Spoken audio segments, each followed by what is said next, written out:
5 sur 7 matin, bienvenue dans le débat matinal, bienvenue dans le forum de discussion.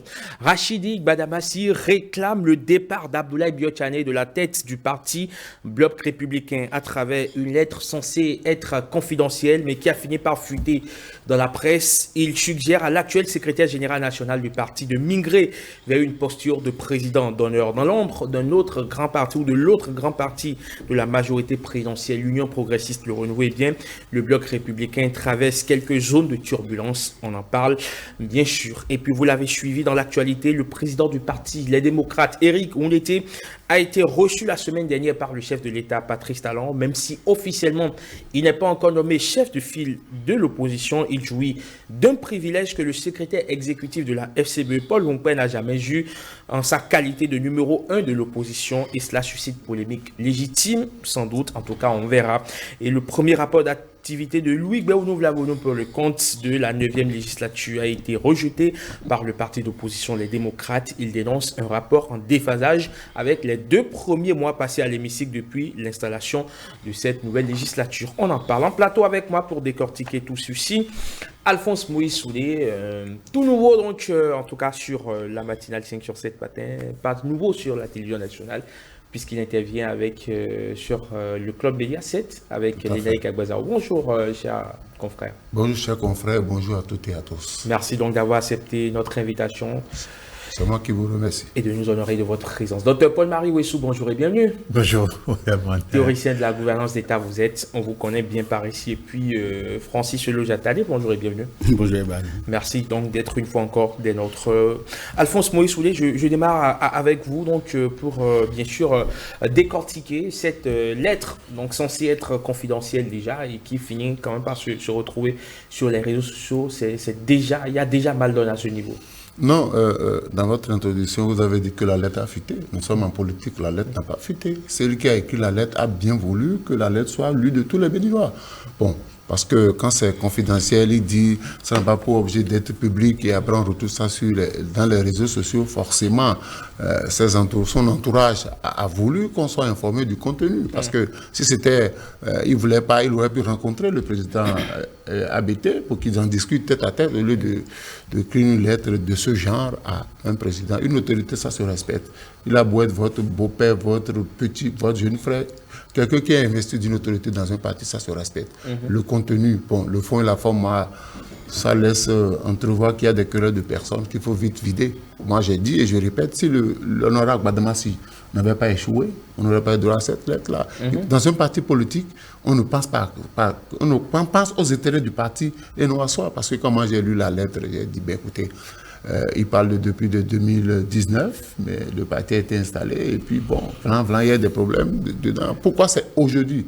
C'est son droit en tant que membre du parti de poser un diagnostic. Mais pourquoi aujourd'hui? S'il n'avait pas échoué, je suis convaincu qu'il n'aurait pas parlé de la sorte. Justement, vous faites bien donc d'évoquer quelques notes, quelques aspects donc de la lettre qu'on va d'ailleurs voir en image. Déjà, l'objet de la lettre, analyse objective en vue de la démission du SGN, le secrétaire général national, donc, pour sortir le Bloc républicain de la situation de déconfiture et de désarroi qu'il traverse depuis des années. Donc, le ton, là, Dr Paul-Marie Ouessou a déjà donné à travers l'objet donc de cette lettre. On voit une analyse objective en vue de la démission. Donc, clairement, dans l'objet, le SGN, quand il prend la lettre, il sait qu'il y a quelqu'un qui lui envoie une lettre pour réclamer sa démission. Oui, bien sûr, c'est cela, mais il faut quand même un peu...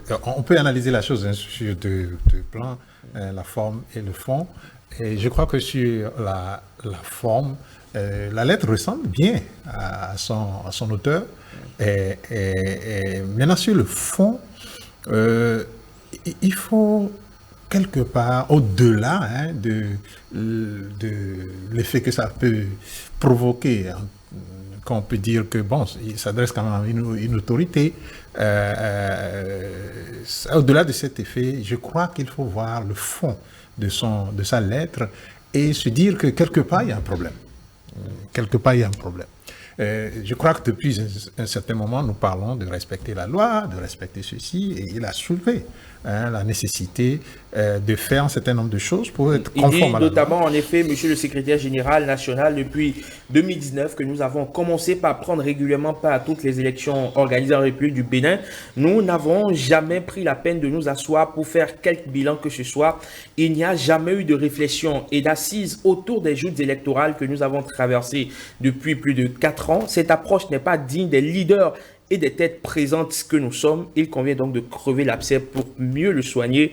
La vérité rougit les paupières, mais elle ne les casse pas, selon le sage Seydou Badian. Oui, bien sûr. Et il soutient cela avec des chiffres, des élections. Avec des faits. Comment le parti Bloc républicain a régressé dans les élections, 34 députés, je crois. Puis c'est... Bien sûr, législative 2019, 36 sièges sur 83, soit 43,37%. Législative 2023, 28 sièges sur 109, soit 25,69%, soit une régression de 17,68%. Élections municipales et communales en 2020, 37,38%. Élections présidentielles de 2021, le candidat que nous avons soutenu, dit Rachidi Gbadamassi, a gagné, mais sa vice-présidente est de l'UPR. Et quel est l'apport du BR dans cette victoire écrasante? Question. Bon, voilà. Donc, il y a des faits, je crois, peut-être concrets sur lesquels il s'appuie, même si on peut lui reprocher la forme le ton de la lettre. La forme, le ton de la lettre. Je crois qu'il s'appuie sur des faits. Et si ces faits sont avérés, je crois que le parti doit réagir. Moi, je pense sincèrement que dans notre pays, il faut que les partis politiques commencent à fonctionner de façon normale. Puisque d'ailleurs, les partis sont désormais sont financés sur fonds publics. Et donc, nous devons exiger encore plus qu'ils ne soient plus des partis qui sont autour d'une personne, mais qu'ils soient des partis qui sont autour d'idéologie, autour d'actions. Et généralement, quand vous allez dans des pays où, disons, la démocratie fonctionne normalement, lorsque vous avez un poste, une responsabilité politique, c'est-à-dire vous les élevez et vous laissez d'autres personnes prendre la conduite des affaires du parti, parce que ça, c'est des choses au quotidien. Diriger un parti, ça demande des efforts. Des efforts, de l'énergie, ça demande beaucoup de choses. Et c'est pas compatible avec une haute fonction politique. Puisque, selon vous, oui, selon moi, bien sûr, parce que, vous voyez, donc de la position d'ailleurs, on comprend pourquoi, par exemple, de la position de ministre, le parti est comme incapable de réagir sur les questions nationales. De sortir, d'animer la vie politique, et ça a été souligné d'ailleurs par la lettre, d'animer la vie politique, et nous on se plaignait de cela, mais de l'intérieur que lui le dise, moi je crois qu'il est nécessaire que nous puissions libérer les partis politiques et qu'ils fonctionnent normalement pour que le Bénin se porte mieux. Alors Francis Olo-Jatade, quand on parcourt un peu la lettre, il y a la récurrence de ce vous accusateur donc de Rachidi Gbadamassi vis-à-vis donc de son aîné qui par ailleurs est donc le secrétaire général national du parti. Quelques séquences ou une autre séquence, il dit: il n'est point besoin de vous rappeler que j'ai une expérience politique de plus de 25 ans. Je n'ai jamais été nommé à une fonction politique, contrairement à vous. J'ai toujours été élu dans ma carrière politique, élu par la masse, élu par mes pairs et élu par de grands électeurs. Plusieurs fois, j'ai été désigné et élu homme politique le plus populaire et le plus proche de son électorat par des œuvres sociales. C'est donc d'expérience pratique que nous vous parlons certainement, car nous avons exercé et fonctionné dans les milieux où vous n'avez jamais été. Et il poursuit dans la suite de sa lettre en accusant donc le secrétaire général national: par votre faute, nous n'avons pas réussi à rallier le PRD. L'UDBN nous a échappé de justesse. Nous avons manqué de rallier à notre cause une vingtaine de mouvements politiques de jeunes qui devraient nous rejoindre avant les élections législatives de 2023. Très souvent, vous n'écoutez que vous-même. C'est pourquoi très peu d'initiatives sont prises. Le parti est caractérisé par l'inertie, la léthargie et le manque d'ambition politique. Où est l'école du parti et quel est le programme de formation? Vous n'avez rien à foutre. Ça, par contre, voilà, c'est quelques détails donc de la lettre. Ce vous accusateur qui revient et voilà. Finalement, l'objet de la lettre était-il de s'indigner donc de la situation du parti ou de tailler proprement et convenablement le secrétaire général national du parti? Il réclame sa tête. Je crois évidemment que l'honorable Badamassi mal formule l'objet pour ceux qui sont un peu tatillons et méticuleux sur l'usage des mots. Et puis il y a eu des erreurs d'approche, des erreurs de langage, et puis des coquilles inadmissibles pour un honorable qui a passé 20 ans au Parlement, parce que c'est de la 5e mandature depuis 2003 à la 8e. Donc je crois qu'il a acquis de l'expérience. Mais écoutez, déjà par rapport à la forme, vous voyez à peu près les titres qui ont été déclinés.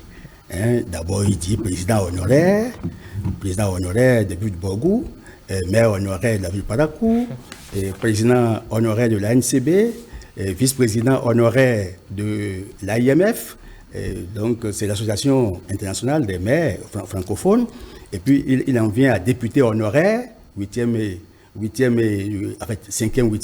législature, et puis, toc, l'élément que je voulais est venu, secrétaire général chargé des relations avec les élus locaux et municipaux du BR.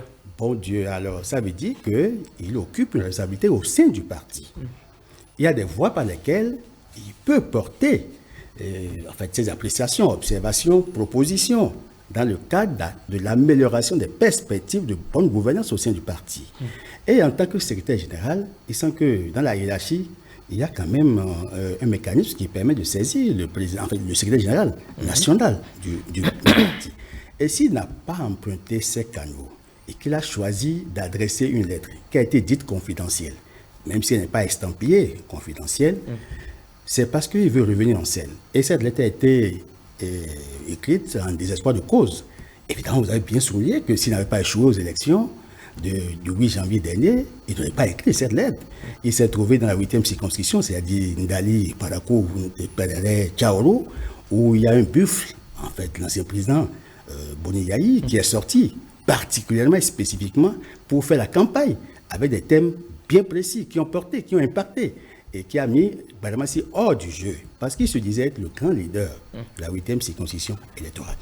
Et écoutez, par rapport à la forme maintenant, je me suis attaqué d'abord au titre, parce que c'est un besoin de s'affirmer, et il a confirmé par les 25 ans qu'il a cités, pour montrer que lui est praticien de la politique, contrairement à Biotchané, et ayant fait le bloc républicain, qui n'a pas pu bénéficier d'une nomination, que s'il a pu avoir évidemment des promotions, c'est lié à son militantisme, à son engagement politique.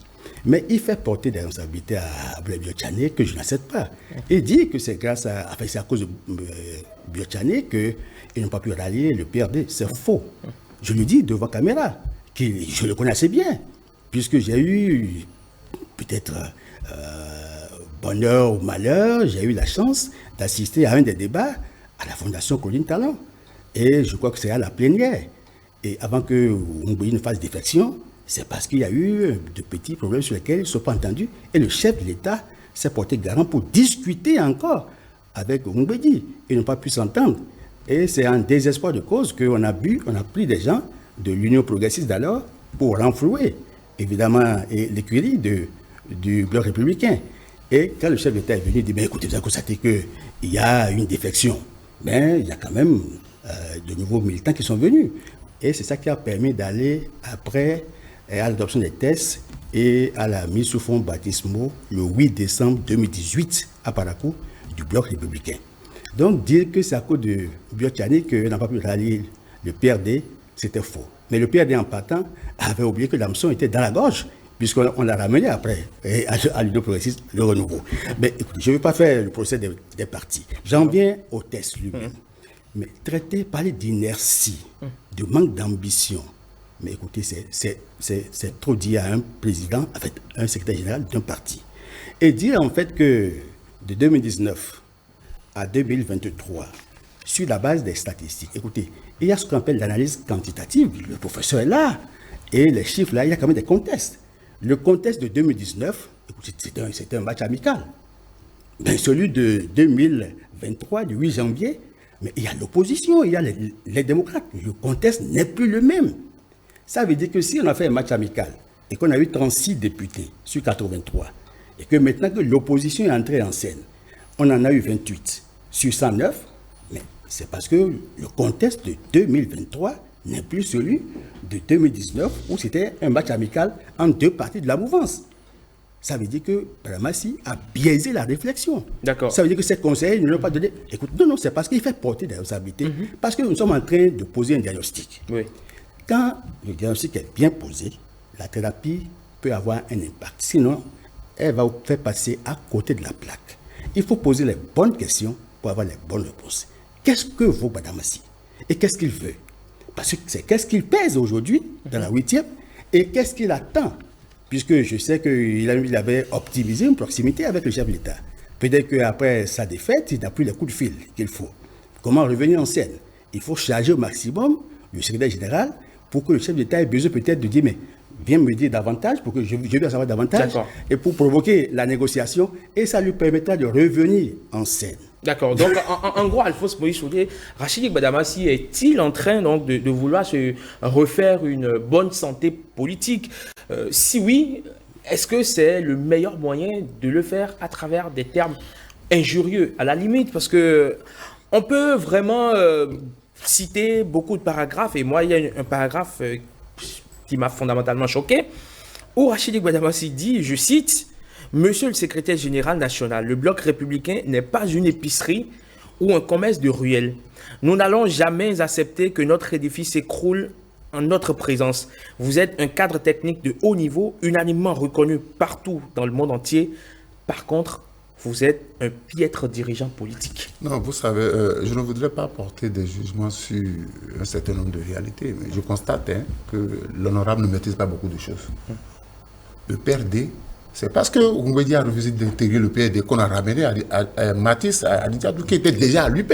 Il faut qu'on restitue l'histoire, parce que les jeunes vont lire ça. Oumbédi était jaloux de son logo et ne voulait pas céder une parcelle de responsabilité à qui que ce soit. Oumbédi était parti pour être à la tête du BR. Il faut qu'on le dise. Et c'est parce que Oumbédi a refusé que Mathis est revenu au BR. Elle n'était pas initialement au BR. Donc je dis, il faudrait je suis d'accord. Au sein d'un parti politique, il doit y avoir des difficultés. Encore faudrait-il savoir comment ce parti a été constitué. On ne me dira pas que les gens se sont mis ensemble par conviction. Parce qu'on on soutient le chef de l'État, on tient des prébendes, on s'est mis ensemble. Mais au sein du parti, le secrétaire général n'est pas le seul responsable. Il y a un bureau. Il y a un bureau. Et Gbadamassi a voulu revenir. Il est à la tête peut-être d'une jeune rébellion parce qu'il veut déclarer la guerre de génération. C'est clair dans la lettre. Hein? Bien sûr, il a dit, parce qu'il a évoqué justement l'élection présidentielle à venir, il dit la conquête du pouvoir d'État ne peut se faire en dormant sur ses lauriers. 2026 sera pour nous une année fatidique et vous vous en souciez peu parce qu'en 2026, vous serez âgé de 114 ans. Visiblement, votre avenir est derrière vous. Que dire alors de nous autres qui sommes encore dans la fleur de l'âge? Très bien. Je crois qu'il faut que nos hommes politiques désormais sachent raison garder. Qu'est-ce qu'ils veulent? A-t-il la carrure de remplacer Abdoulaye Biachane? Il l'a fait. Il le dit, il a fait 20 ans au Parlement. Quelle est la plus-value que lui, Gbadamassi? Est-ce qu'il y a une loi au moins qui porte son nom, la loi Gbadamassi, à l'Assemblée nationale? Parce que quand vous revendiquez cela, c'est que vous avez marqué de votre présence. Moi, je dis, il y a des guerres internes. Et le parti a son mécanisme pour régler les difficultés. Mais quand vous exposez le président comme ça, écoutez, la lettre, elle est à la limite, elle est ordurière. Moi, je suis professeur de français, elle est ordurière. Si je devais évaluer cette lettre-là, je ne mettrais pas une bonne note. Parce que si vous avez des difficultés, c'est de votre parti. Et je confirme que si Gbadamassi avait été élu, on n'aurait pas droit à cela. Cette difficulté-là était là depuis 2019. Pourtant, le BR a proposé le président Patrice Talon pour être son candidat en 2021. Et il n'a jamais réagi. Quand ils te sont associés pour destituer le maire d'Adjawere, il n'a pas réagi. Sur un certain nombre de sujets où le parti a posé des actes, il n'a pas réagi. Aujourd'hui qu'il est en paix de vitesse, c'est vrai qu'il veut se donner une certaine vigilité politique. Il écrit cette lettre-là. Je crois que j'ai lu quelque part, au lendemain de la lettre, le 25, je crois le bureau politique s'est réuni pour programmer une réunion d'évaluation de leur participation législative le 27 mai prochain. Ça veut dire quoi? Qu'il n'était pas obligé d'écrire cette lettre-là. Il connaît le mécanisme de fonctionnement. Et Abdoulaye Biachane n'est pas le seul responsable. Quand on parle de l'école du parti, je vous donne un simple exemple. Au niveau de l'UP, Zézinofo, qui dirige l'école du parti, a démissionné de la semaine pour dire qu'il veut se consacrer à l'école du parti. Celui qui est à la tête de l'école du parti, est-ce qu'il a fait des propositions au secrétaire général national qui les a rejetées? Parce que c'est bien beau. Vous voyez, c'est comme la femme qui, après avoir fait une mauvaise prestation en chorégraphie, accuse ses seins de l'y avoir contraint. Je dis non. Chacun a sa responsabilité. Est-ce que ceux-là ont proposé, est-ce qu'ils ont eu des initiatives vis-à-vis du président qui a refusé? Je voudrais qu'au niveau des partis, il faut qu'on se réorganise. Parce que si on ne réorganise pas les partis, la réforme du système partisan aurait échoué. Parce que les gens se retrouvent dans les partis, pas par conviction, ni pas pour faire avancer le pays, mais pour leurs propres intérêts. Donc, il faut revoir les choses. Moi, je dis, il faut que le parti prenne ses responsabilités. Parce qu'au niveau du BR, j'ai constaté malheureusement que c'est de là que sortent beaucoup de saletés. Les gens sortent du parti et ils disent n'importe quoi. Vous avez vu beaucoup de membres déjà du BR sont déjà sortis pour dire des choses. Il faut que le parti arrive à les recadrer, sinon ça va aller à l'emporte-pièce. C'est vrai qu'on veut ranger ABT comme on l'a fait pour, qu'on appelle Amousse Bruno au niveau de l'UP, mais je dis, un congrès, on peut aller à un congrès, organiser les élections, ils vont faire le lobbying possible pour le dégager. Ça, c'est la voie, la bonne voie pour permettre à quelqu'un qui est inactif, selon les propos de Badamassi, du parti. Mais procéder comme ça, là, c'est peut-être donner plus... C'est peu élégant.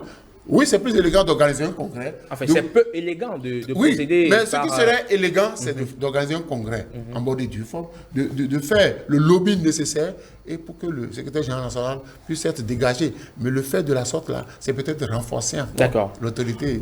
Docteur Paul-Marie Ouessou, est-ce que avec cette lettre, cette note donc, de Rachidi Badamassi, cela ne vient-il pas confirmer qu'effectivement, depuis un moment, le feu couvait sous la cendre au sein du bloc républicain? Parce qu'il y avait des fuites de ce que les gens ne seraient pas contents, qu'il y aurait beaucoup de dissensions au sein du parti. Oui, vous le dites si bien. Moi, je voudrais qu'on dissocie Rachidi Badamassi et le contenu de sa lettre. Parce qu'il a parlé, par exemple, de la non-tenue des réunions statutaires. Est-ce que c'est faux? C'est ça la question.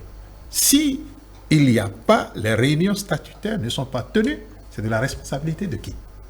Vous voyez à peu près. Donc, il y a quand même membre du bureau politique. Il y a membre du bureau politique. Oui, nous connaissons tous Rachidi Badamassi, le personnage et tout. Je suis furieux. Nous connaissons tous cela. Mais nous parlons de faits réels. Okay? Au-delà donc de la forme et de tout ce qu'on peut reprocher à sa lettre. Moi, c'est de ça qu'il s'agit. Il faut dissocier la personne des faits qu'il avance.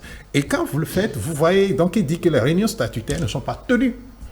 Il dit qu'il n'y a pas de bilan. Maintenant, ils se réunissent pour dire qu'il y a bilan. Au moins, sa lettre a provoqué cela.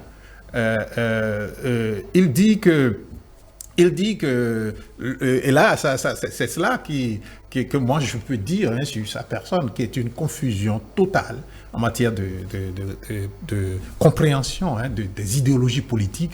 Il a parlé du républicanisme comme idéologie politique que leur parti a adoptée.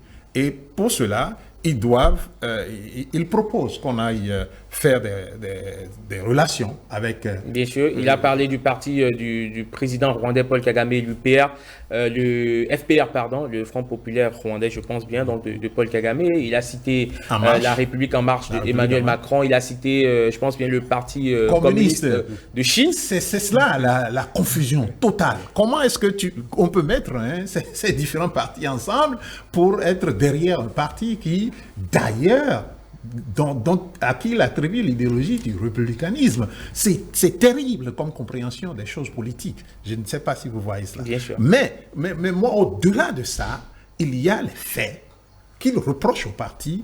Et il a cité des noms. Il a cité le nom de Arif Haribako, le nom de l'honorable Youssoufou. De Noubida. Et vous sentez qu'en réalité, il est quelque part, il porte une voix quelque part de malaise. Est-ce qu'il est la figure de proue peut-être d'une rébellion? Exactement. Et il l'a dit. Il a dit, permettez-nous de former une fronde contre vous.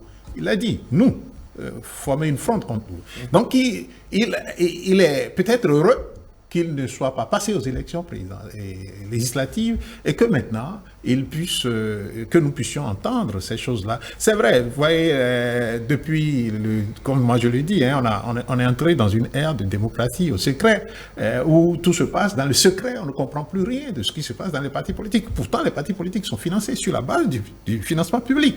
Donc, ils doivent sortir pour nous parler, pour qu'on entende les voix, non pas nécessairement pour déballer des choses qui ne sont pas bonnes dans les partis. On va boucler ce sujet donc sur Rachidi Gbadamassi, Francis Elojatale. Comment le BR se sort de cette situation quelque peu difficile? Bon, en fait, il y a des situations difficiles et puis c'est pour tous les partis, c'est pas une exclusivité en fait au bloc républicain. Et de tout ce qu'il a dit, c'est la forme qu'il faut peut-être incriminer parce que dans le fond, il y a quand même des vérités. Même si l'analyse par moment est biaisée et ne donne pas l'impression d'un travail d'expert. Or, il y a quand même des avocats qui travaillent avec lui, il aurait pu soumettre ça quand même à ses conseils. Ceci étant, c'est que, écoutez, la note est une des sessions. Parce qu'il a évoqué les articles du statut, en fait, l'article 18, l'article 20, l'article 23, l'article 83, l'article 94. Oui, j'ai parcouru tous ces articles. C'est fondé. Mais pendant qu'il était là au bureau politique, pourquoi n'a-t-il pas attiré l'attention du président que les statuts disposent qu'au terme de 2 années, il faut aller au Conseil national? Pourquoi il n'a pas attiré l'attention? Parce qu'ils sont chacun impliqués. Ce n'est pas une responsabilité individuelle. La responsabilité, elle est collégiale, parce que là, il s'agit d'un travail d'équipe.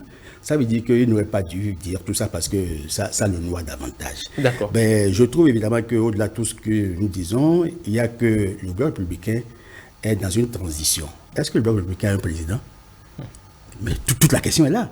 Ça veut dire qu'ils sont dans une transition parce que celui qui a bien voulu que ce parti existe, parce qu'au départ, le chef d'État n'était pas d'accord, il ne voulait pas créer un parti politique. Et quand les jeunes coordinateurs ont voulu créer le parti, il était en Chine. Quand il a pris, il était offusqué. Bon, je crois que beaucoup, ils sont nombreux à être écoutés par les services de renseignement. Mais par la suite, quand il a bien voulu engager l'action politique dans le cadre des réformes, bon, c'est allé, mais il n'a pas encore déterminé ceux qui doivent diriger, notamment la présidence, par exemple, du bloc républicain. Ça veut dire que sous peu, ils iront au Congrès, où on aura désormais un président du bloc républicain, ça va venir. Peut-être que c'est en perspective à ces mutations qui sont inéluctables qu'il y a des querelles se dessinent pour que des positionnements se fassent. Surtout qu'il y a 2026 qui s'annonce. Et comme le chrono est en marche, je crois que Gbadamassi, dans son langage, a dit, écoutez, dans une de ses balades, il a dit que pourquoi pas, il ne céderait pas au président Talon. Mais il a serré la main au président Talon, il lui a dit, je prie pour que tu finisses tes 5 ans et après tu passes le pouvoir parce que je vais gérer ce pays. Et législatif, ce n'est pas un problème. Peut-être que ce n'est pas une boutade finalement. Oh, mais écoutez, ça l'a rattrapé. On ne dit pas n'importe quoi. D'accord. Allez, messieurs, on va passer à un autre sujet en débat.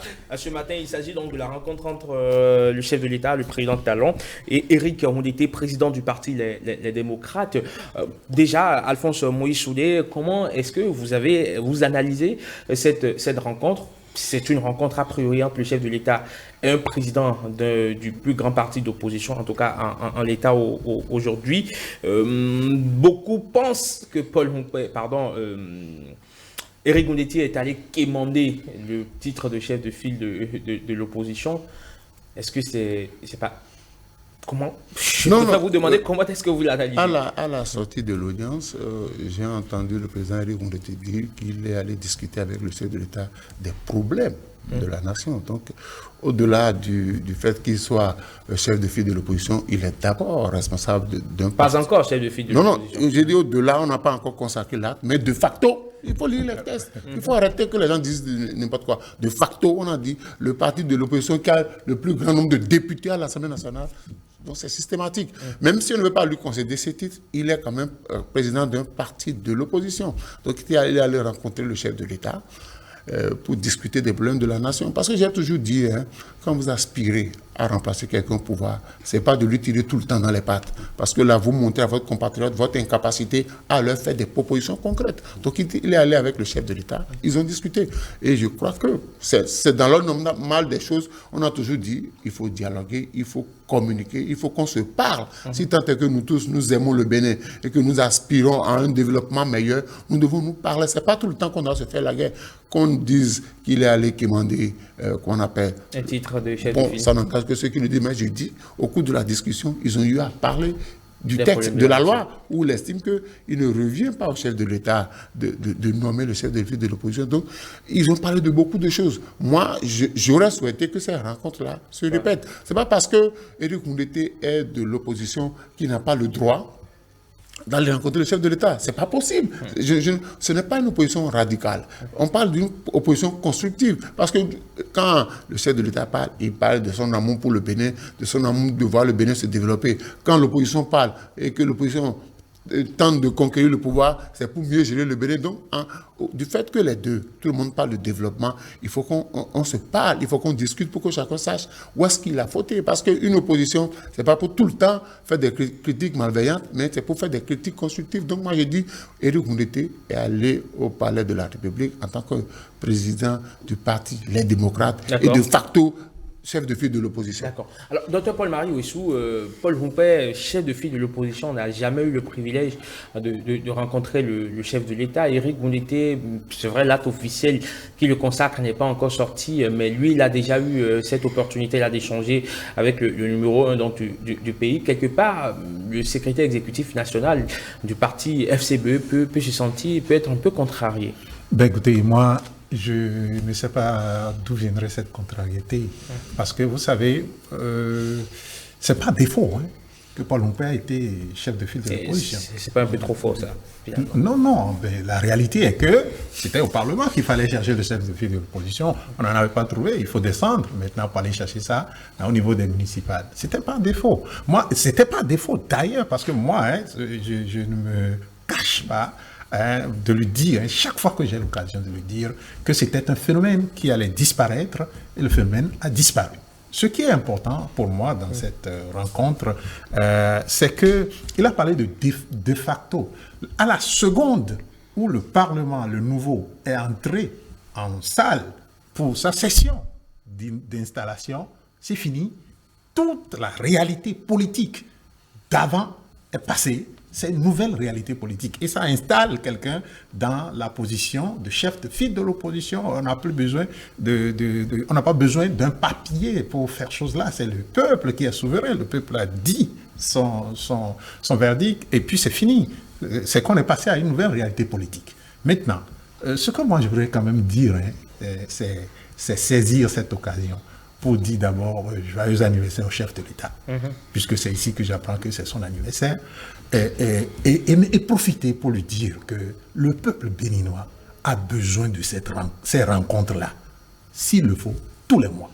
Vous voyez, quand les deux se sont rencontrés, vous voyez, c'est un plaisir, l'ambiance. Comparez ça à quand ils se sont rencontrés lors des batailles pour les élections de 2019. Vous voyez, c'était tendu. Vous voyez. Moi, je pense que cette tension qui a prévalu a rejailli dans la population avec donc, tout ce que nous connaissons après les élections.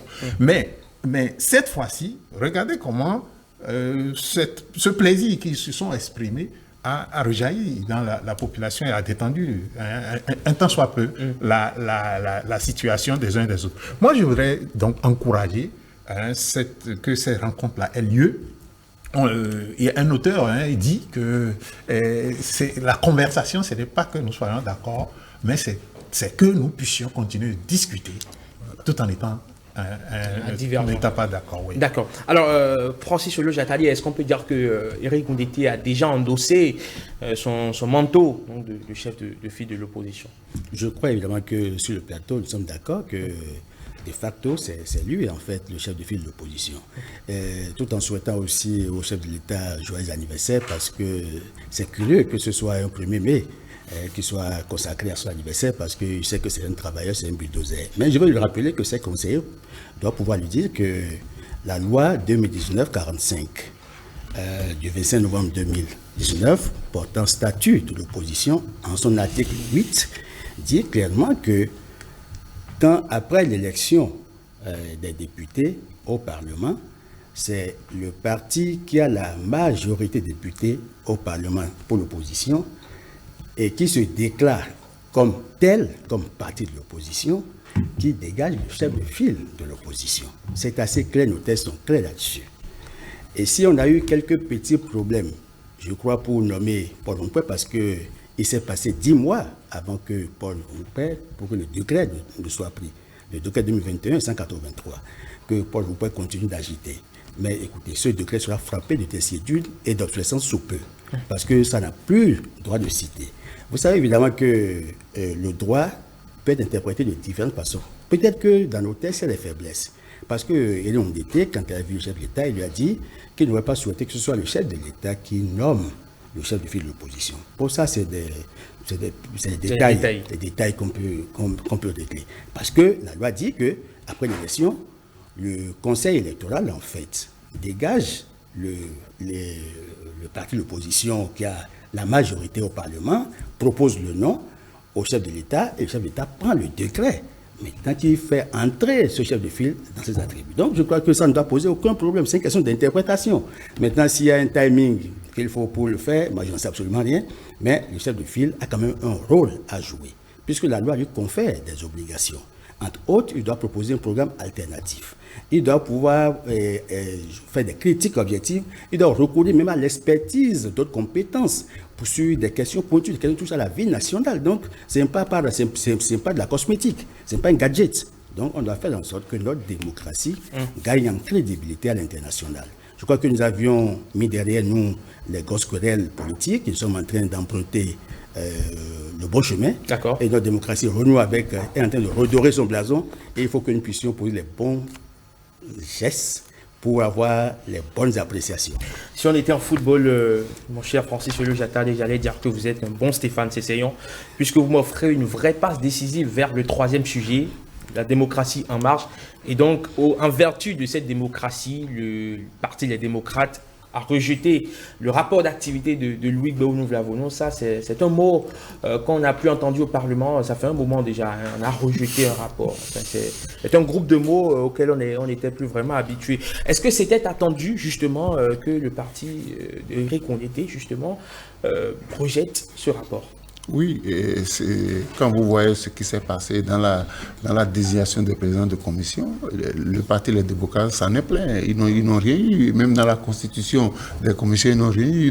Ils ont dû saisir la Cour constitutionnelle qui a tranché. Donc, pour moi, je dis c'est trop tôt parce que moi, je n'aime pas trop l'opposition mécanique. Je n'aime pas trop l'opposition mécanique parce que ça peut vous desservir. Ça peut vous desservir dans l'avenir. Parce que pour certaines lois, l'opposition a besoin du soutien de la mouvance, comme la mouvance aussi aura besoin du soutien de l'opposition pour que le pays avance. Mais je dis c'est trop tôt pour qu'on déclenche les hostilités. On aurait pu, dans la mesure où la Cour constitutionnelle a déjà sorti une décision, on aurait pu faire des concessions et laisser passer le rapport. Vous voyez, systématiquement, les 27 députés présents ont voté contre.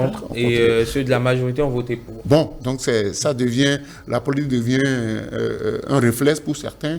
Est-ce qu'au niveau de la mouvance aussi, tout le monde est d'accord avec le rapport? Ou bien, bon, les conseils ont été donnés pour que l'on vote pour. Donc, je crois qu'il faut voir les choses autrement désormais au Parlement. C'est pas parce que je suis de la mouvance que même si un rapport contient je dois forcément voter pour. Oui, c'est pas parce que je suis de l'opposition que systématiquement je dois voter contre. Je dis non, une fois que la Cour a déjà pris une décision, on aurait pu aller, parce que c'est le premier acte important qui s'est passé au niveau de l'opposition. Bon, du Parlement, l'opposition a choisi déjà marquer son territoire, mais même moi je crains pour la suite, parce qu'il y a d'autres lois plus importantes. Ça, ce n'est qu'un rapport, et un rapport d'exercice sur 2 mois. Sur 2 mois, donc déjà, ils ont annoncé leur couleur, alors qu'il y a d'autres lois plus importantes qui doivent être votées au Parlement. Et je crois, je me réfère au discours du président Vlavonou, où il demandait à l'opposition de ne pas être une opposition radicale, et demandait aussi à ses compères de la mouvance de faire preuve d'ouverture, d'esprit, pour que le pays puisse avancer. Parce que si déjà on doit tout le temps s'affronter, bon, c'est vrai que le sujet du rapport, la 8e mandature, il n'y avait pas d'opposition. Tout le monde, c'était les 2 partis siamois. Donc, tout passait comme il était à la poste. D'accord. Docteur Paul Marie Ouessou, qu'est-ce que cela change le fait que les démocrates rejettent le rapport finalement, enfin rejeter ou ne pas rejeter.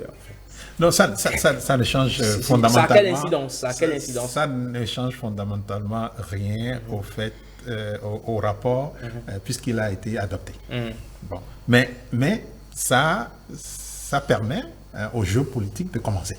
Et je suis peut-être un peu en désaccord avec la posture de penser que le fait de rejeter le rapport ou de rejeter le rapport est l'ouverture d'une hostilité, comme d'ailleurs le président de l'Assemblée l'a dit.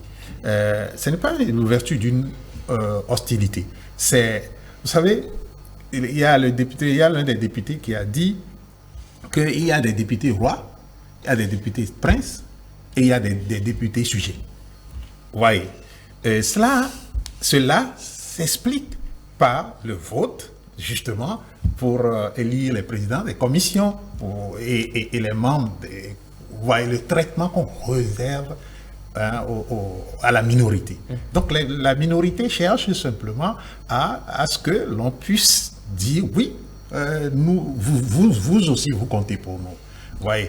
Sinon, les autres, chaque fois qu'il y a une possibilité, ils ont même évoqué le fait qu'on nomme les gens pour aller en mission à l'extérieur, qu'on ne les considère pas. Vous voyez, c'est ce vote qui, en fait, n'a pas une grande valeur sur la vie du Parlement. C'est juste pour signaler qu'il est important que l'on puisse dialoguer. Rappelez-vous, l'opposition a déposé une loi, la loi d'amnistie. Loi spéciale. Voilà, la loi spéciale. Donc, il y a vraiment des débats qui vont venir.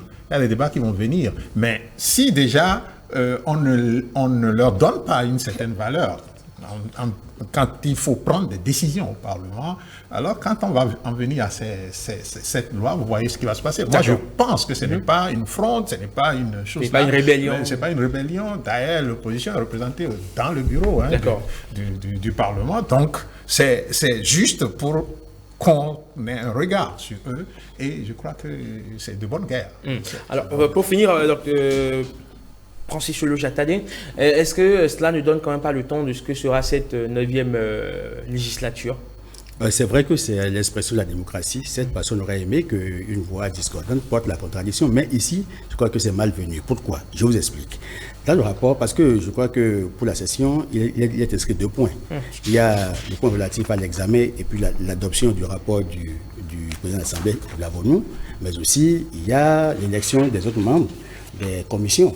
Et dès lors qu'il y a une décision rendue par la Cour constitutionnelle, la décision DCC 23-054 du 9 mars 2023, qui oblige le Parlement à reprendre, non pas en touchant au président des 5 commissions. Bon, ça, c'est question évidente. Mais le travail qui a été fait en commun, en 2 mois, pour la période du 12 février au 26 avril. Mais quand on a évalué, parce que le rapport comporte 2 compartiments, il y a les affaires internes et les affaires externes. À l'interne, il y a quand même des sessions qui doivent être tenues, des réunions. Au niveau, par exemple, du bureau de l'Assemblée, il y a eu 2 réunions. Le président a fait le point. 2 réunions, et puis il y a eu en fait une présence moyenne de 86%. Alors, on a vu au niveau des conférences, la conférence des présidents, 2 réunions aussi, 86%. Au niveau des commissions, vous savez que c'est les commissions en fait qui travaillent, et toutes les lois sont assorties en fait de rapports. Et il n'y a pas de loi votée. Donc, a priori, il n'y a pas encore une seule loi votée au niveau du Parlement. Donc, il n'y a pas de problème à ce niveau. Et au niveau des commissions, il y a eu quand même une réunion. Maintenant, au niveau des plénières, il y a eu 4 plénières. La première plénière, c'est celle du 12 février qui a installé le Parlement, qui a élu le président et puis les autres membres. La plénière du 14 et du 16 qui ont travaillé à la mise en place des commissions. Et la dernière plénière, c'est celle du 13. Et puis le 13, moi, j'étais au Parlement. Le 13, j'étais à la télé hémicycle. Et j'ai commenté en direct l'événement parce que c'était la rentrée parlementaire, parce qu'ils étaient en vacances parlementaires. Et ils ont repris. Et cette rentrée a coïncidé avec l'ouverture de la première session parlementaire couplée avec l'investiture du président de l'Assemblée nationale. Et à l'occasion, il a présenté son discours. Donc il y a eu 4 sessions plénières réglementaires. C'est le travail qu'ils ont fait. Maintenant, au niveau du volet extérieur, c'est les missions, en fait. Puis, il y a un autre bloc qui prend en compte les séminaires et puis ateliers et tout. Bon, sur les missions, ils ont critiqué pour dire que, bon, ils n'ont pas toutes les missions. Il n'y a que 2 mois d'exercice. En plus de ça, on dit que les députés se retrouvent dans un bureau et que le président n'a rien fait. Mais écoutez, en 2 mois, il pourrait faire quoi? Est-ce que c'est le Parlement là, alors que bientôt ils vont déloger et ils iront dans les nouveaux sites du Parlement? Donc il y a eu des critiques qui ont été formulées qui n'ont quasiment pas de sens. J'ai estimé que ce rapport devait les engager eux tous pour que nous puissions dire que pour la première fois, de façon consensuelle, ils ont fait preuve de maturité et de responsabilité dans l'appréciation du travail qui a été fait par les 2 camps. Parce que le bloc de la majorité parlementaire et la minorité qui consiste de 28 députés, qui n'est pas minorité pour rien. Donc je voulais en fait dire que le travail qui a été fait, c'est un travail normal qui devait être plébiscité. D'accord. Même s'il y a un désaccord, je nourris l'espoir que ce ne soit pas des hostilités qui vont handicaper la démocratie au Parlement. Très bien. Merci beaucoup Francis Leujatalier, analyste politique que vous êtes. Merci Alphonse Maurice Soulier. On espère qu'on vous aura très prochainement par ici sur le débat politique. C'était très intéressant. Merci Dr Paul-Marie Huesso. Et bon, lundi, fête de travail continue donc par commémorer la fête chez vous.